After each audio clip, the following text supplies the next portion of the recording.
আসসালামু আলাইকুম ফ্রেন্ড, সবাই কেমন আছেন? আশা করি আল্লাহর রহমতে সবাই ভালো আছেন। দেখুন আজকে আমি গরুর কলিজা ভুনা করলাম। তো আমি কিভাবে কলিজাটা ভুনা করলাম সবাই আমার সাথে থাকুন এবং পুরো ভিডিওটা দেখবেন। সবার কাছে অনুরোধ রইল।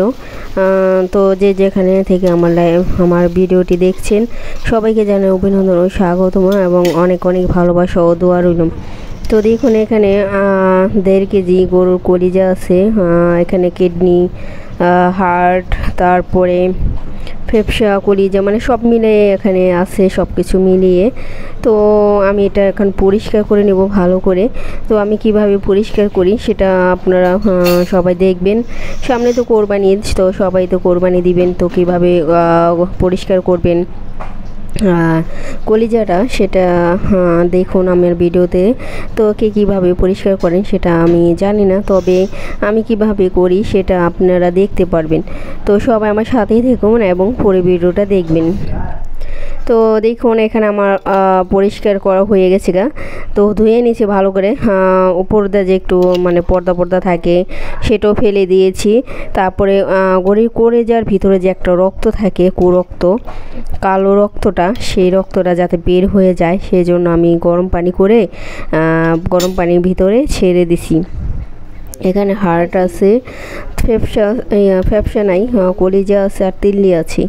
তো যে এটা খেতে আমার কাছে খুবই ভালো লাগে। তিল্লি ভাজা খেতে তো খুবই মজা।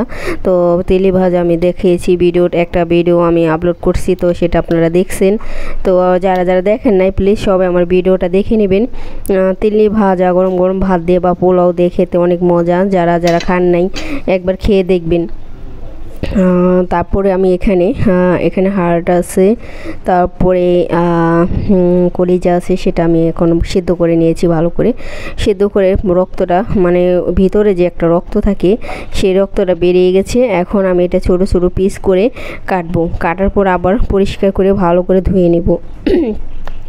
তবে কি মনে করেন কলিজা বা কিডনি যাই বলেন না কেন, এটা যতই মনে করেন আপনার ধর না কেন, তবে এটা থেকে রক্ত বের হবে, কারণ এটার ভিতরে তো রক্ত বেশি থাকে।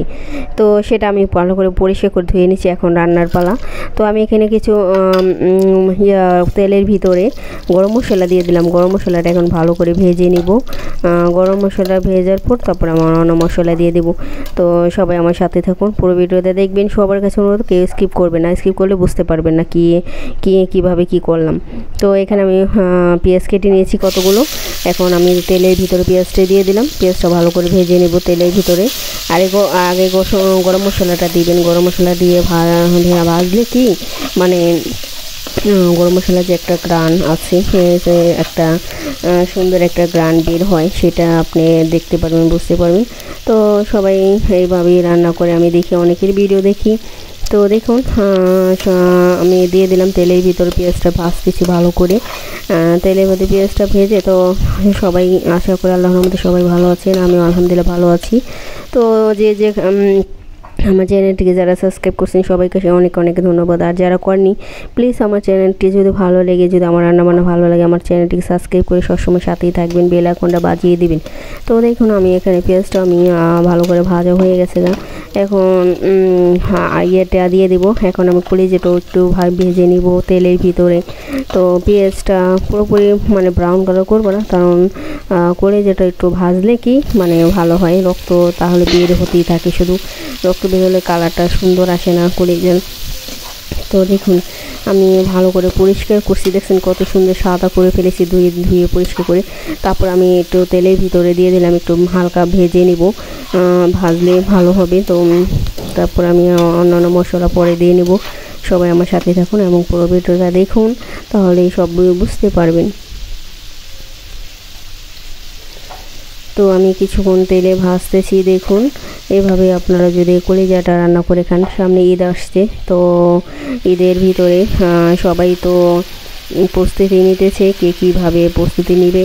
তো আমি এখানে দেখুন আদা রসুনের পেস্ট দিয়ে দিলাম এখানে 2 চামচ আদা, মানে আমার কলিজা অনুযায়ী যতটুকু। আর এটা হচ্ছে গরম মশলা বাটা। এখানে অনেক সব রকমের গরম মশলা বাটা আছে। এই বাটাটা দিলে আরও একটু মানে স্মেলটা, গ্রানটা আরও ভালো আসে, অনেক মজা হয় কলিজাটা। তো আমি আদা রসুনটা ওই তেলের ভিতরে একটু ভেজে নিলাম। ভাজার পর তারপর আবার অন্য মশলা দিয়ে দিব। তো এভাবে সবাই রান্না করে খেয়ে দেখবেন, অনেক ভালো লাগে কলিজাটা। তারপর দেখেন এখানে আমি হলুদ আর এখানে মিক্স করা আছে হলুদ গুঁড়ো আর হচ্ছে ধনিয়া গুঁড়ো, হলুদ গুঁড়ো ধনিয়া গুঁড়ো একসাথে দিয়ে দিলাম। তারপর এখানে মরিচের গুঁড়ো দিলাম কাশ্মীরি, এটা অতটা ঝাল না বেশি, তো কাশ্মীরি মরিচ দিয়ে দিলাম। তো এখন আমি ভালো করে সব মিক্স করব মশলাটা, সব ভালো করে মেখে কষিয়ে নেব ভালো করে কলিজার সাথে, ভালো করে কলিজার সাথে মিশিয়ে তারপর একটু ভুনা করব ভালো করে, যাতে মশলাটা ভিতরে ঢুকে। তো ভিতরে ঢুকলে খেতে খুবই ভালো লাগবে। তারপরে দেখুন আমি একটু পানি দিয়ে দিলাম, ভালো করে এখন কষিয়ে নিব এই পানিতে মশলাটা, কলিজাটা ভালো করে কষিয়ে তারপরে আমি ঢেকে দিব কিছুক্ষণ ঢেকে দিলে প্রায় সিদ্ধ হয়ে যাবে অর্ধেক, তারপরে আবার পানি দিব। তো দেখুন আমার হয়ে গেছে। তো আমি একটা আলু কেটে দিয়েছি, একটা আলু কেটে দিলে একটু ভালো লাগে কলিজার ভিতরে। তো যারা আলু খান না তারা, আমার আলু পছন্দ, আবার মাংসের ভিতরে আলু দিয়ে খেতে খুব ভালো লাগে। তো যারা আলু না খেতেও তা শুধু কলিজা ভুনাই খেতে এইভাবেই করতে পারি। তো দেখুন আমার কলিজা ভুনাটা হয়ে গেছে প্রায়, আমি পানিও দিয়ে দিয়েছি, সব মিক্স করে নিয়েছি। অনেক মজা হয়েছে কলিজাটা। তো অনেকে যারা কলিজা পছন্দ করেন আমার মতো এইভাবে রান্না করে খেয়ে দেখবেন একদিন, তো দেখবেন অনেক ভালো লাগবে।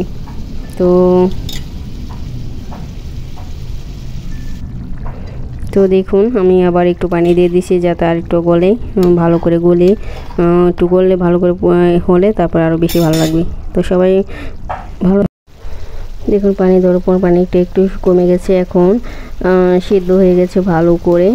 এখন আর একটু ভালো করে কষাবো, ভালো করে কষে তারপরে একটু পানি রাখবো না, একবার ভুনা করব।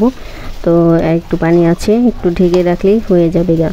তারপরে ভাত দিয়ে, পোলাও দিয়ে বা খিচুড়ি দিয়ে, ভুনা খিচুড়ি দিয়ে খেতে পারেন, কলিজা সব কিছু দিয়ে খাওয়া যায়।